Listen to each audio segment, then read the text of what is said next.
পৃথিবীর সব থেকে সুন্দরী মেয়ের গল্প। শুধুমাত্র একটি সুন্দরী মেয়ের জন্য কত কিছু ঘটে যেতে পারে যা এই গল্পটি না শুনলে বুঝতেই পারবেন না।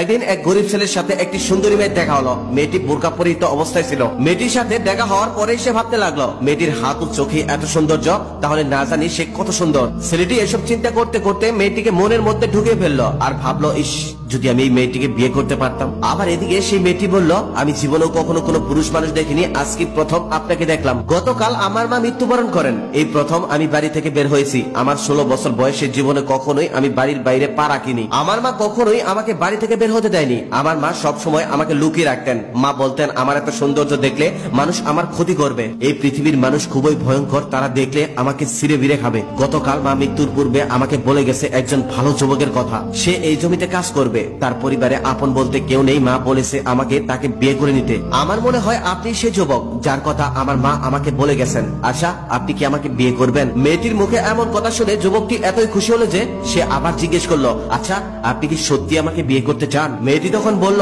আমি মিথ্যা কথা বলি না, কারণ আমি কখনোই মানুষের সাথে ওঠা বসা করিনি। আমি শুধু মায়ের সাথে ওঠা বসা করেছি। আমার মা কখনোই আমাকে মিথ্যা শেখায়নি। তারপর খুবই পর্দা অবস্থায় মেয়েটি ও ছেলেটির বিবাহ হলো। বিয়ের দিনও খুবই পর্দার অবস্থায়, পর্দার আড়ালে তাদের বিয়ে হলো। বিয়ের দিনেও কন্যাকে কেউ দেখতে পারেননি, কারণ চারদিক কালো কাপড় দিয়ে ঢেকে রাখা হয়েছিল। যেমনটা ওই মেয়ে বলেছিল, কেউ কখনো ভাবতেও পারেনি ওই সাধারণ ছেলেটি এত সুন্দর একটা মেয়েকে বিয়ে করবে। কেউ কখনো কল্পনাও করতে পারেনি। ছেলেটি বাসর রাতে ঘরে ঢুকতেই দেখলেন তার চাঁদ মাখানো নতুন স্ত্রী ঘোমটা দিয়ে বসে আছে। সেদিন রাতে ওই যুবকটি একটুও ঘুমাতে পারেনি। সারা রাত তার স্ত্রীর চাঁদ মাখানো মুখ দেখে রাত কাটিয়ে দিছে। পৃথিবীতে এত সুন্দর মেয়ে আর দ্বিতীয়টি নেই, তার এমনটাই মনে হয়েছিল। একসময় তার স্ত্রী ঘুমিয়ে যায়, আবার তিনি সকালবেলা ঘুম থেকে উঠে দেখেন তার স্বামী এখন পর্যন্ত তার মুখের দিকে তাকিয়ে আছে। তার চোখ দুটো লাল হয়ে গেছে। তিনি বুঝতে পারলেন তার স্বামী তার রূপে মুগ্ধ হয়ে গেছে, তাই তিনি সারা রাত ঘুমাননি।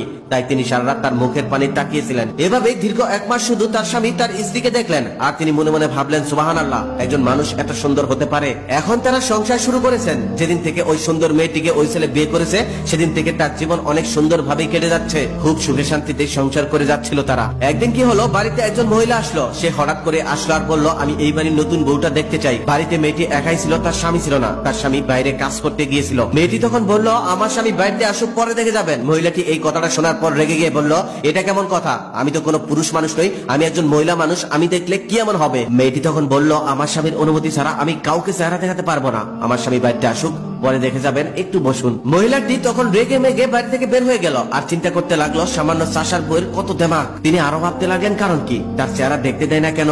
এখানে কি কোনো রহস্য আছে? সেই যুবকটি আবার জমিতে কাজ করছিল। মহিলাটি সেই যুবকের কাছে গিয়ে বলল, তোমার স্ত্রীকে দেখে আসলাম, তুমি তো পৃথিবীর সব থেকে সুন্দর মেয়েকে বিয়ে করে ফেলছো। এমন সুন্দরী মেয়ে আমি জীবনেও কখনো দেখিনি। ছেলেটি সৎ সহজ ছিল, তাই বুঝতে পারেনি। সে ভাবছে সত্যি হয়তো। সেও তার কথায় তাল মিলিয়ে বলল, হ্যাঁ, আমার স্ত্রী পৃথিবীর সব থেকে সুন্দর। সে এতই সুন্দর যে রাতের বেলাতে তার রূপের আলোতে পুরো রুম আলোকিত হয়ে যায়। তাকে একবার যে দেখে তার উপর থেকে সে আর চোখ ফেরাতে পারে না। শুধু তাকেই দেখতে মন চায়, তাকেই দেখতে মন চায়। মহিলাটি এবার সব বুঝতে পারলো। সে বুঝতে পারলো তাহলে এই জন্যই আমাকে দেখতে দেওয়া হয়নি। মহিলাটি তখন ওই যুবকের সাথে কথা বলা শেষ করে সোজা চলে গেল জমিদার বাড়িতে। সেই জমিদার ছিল খুব খারাপ মানুষ, সে মানুষকে নির্যাতন করত। মহিলাটি তখন জমিদারকে গিয়ে বলল, আপনার মতো একজন জমিদার থাকতে একজন কৃষক এত সুন্দর মেয়েকে বিয়ে করে কিভাবে? একজন কৃষকের ঘরে পৃথিবীর সব থেকে সুন্দর বউ, এটা কোনোভাবেই মানায় না। এটা একমাত্র জমিদারের ঘরে মানায়। জমিদার তখন ওই মহিলার কথা শোনার সাথে সাথে রেগে গেল আর প্রহরীদের দিয়ে তাদের দুজনকে ধরে আনতে পাঠালেন। তাদের দুজনকে রাত সবাই ধরে আনার পর ওই মহিলাটিকে জমিদার বলল, এই মেয়ে, তুমি আমার মতো জমিদার থাকতে ওই কৃষকের বউ হলে কেন?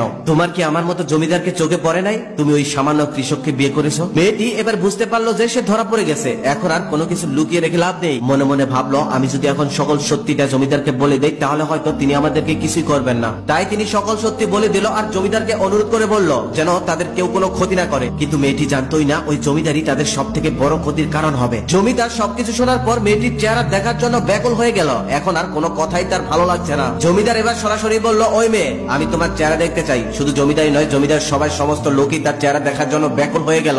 মেয়েটি তখন চেহারা দেখাতে অস্বীকৃতি জানালেন। জমিদারের কথা মতো জমিদারের লোকরা তখন তার পর্দা জোর করে খুলে ফেললো। পর্দা খোলার সাথে সাথেই তার চেহারা দেখে সবাই স্বপ্নের দেশে চলে গেল। এত সুন্দর মেয়ে আগে কেউ কখনো দেখেনি। সবাই যখন তার চেহারা দেখে হতভম্ব হয়ে দাঁড়িয়ে আছে, তখন ওই মেয়েটি তার স্বামীকে নিয়ে সেখান থেকে পালিয়ে গেল। মেয়েটি বলল, এখন আমাদের বাড়িতে যাওয়া যাবে না, বাড়িতে গেলে ঠিক ওই জমিদার আমাদেরকে ধরে আনবে আর আমাদের ক্ষতি করবে, চলো আমরা অনেক দূরে কোথাও চলে যাই। ছেলেটিও তখন বুঝতে পারলো যে জমিদার এত সহজে ছেড়ে দেওয়ার মানুষ না, তাই তারা দুজনে অনেক দূরে চলে গেল। জমিদার হুঁশ ফিরতেই তাদেরকে না দেখতে পেয়ে ঢোল পিটিয়ে ঘোষণা করে দিল, তাদের দুজনকে যে ধরে এনে দিতে পারবে তাকে আমার জমিদার সম্পত্তি থেকে অর্ধেক লিখে দেব। জমিদারও কখনো এত সুন্দর মেয়ে জীবনে দেখেনি, তাকে দেখে সে পাগল হয়ে গেল। তা না হলে কি জমিদারের অর্ধেক কেউ একটা মেয়ের জন্য লিখে দেয়? ওদিকে মানুষ জমিদার সম্পত্তি লোভ পেয়ে সেই মেয়েকে না পেলেও সেই ছেলেকে জমিদারের কাছে ধরে নিয়ে আসলো। জমিদার তখন সেই ছেলেকে আকুতি মিনতি করে বলল, আমার সম্পত্তির সবকিছু তোমাকে লিখে দেব, তারপরেও তুমি তোমার বউটা আমাকে দিয়ে দাও। মেয়েটির স্বামী তখন বলল, আপনি আমাকে সম্পত্তি দিয়ে আমার স্ত্রীকে আমার কাছ থেকে কিনে নিতে চান? মনে রাখবেন, শুধু আমি নয়, পৃথিবীর কোন স্বামী তার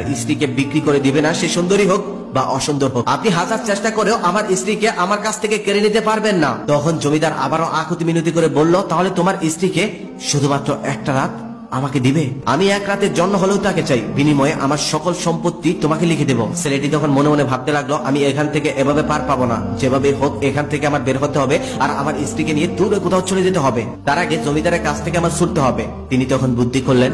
গল্পের পার্ট 2 2-3 দিন পরে আসবে। পার্ট 2 শোনার আগ্রহ থাকলে এই ভিডিওতে লাইক কমেন্ট শেয়ার করে রাখুন, কেননা এই ভিডিওতে লাইক কমেন্ট শেয়ার করে রাখলে পরবর্তী পার্ট দেওয়ার সাথে সাথে আপনার ফোনে চলে যাবে। নিশ্চিত আপনি পেয়ে যাবেন, আপনার অপেক্ষা করতে হবে না, খুঁজতে হবে না।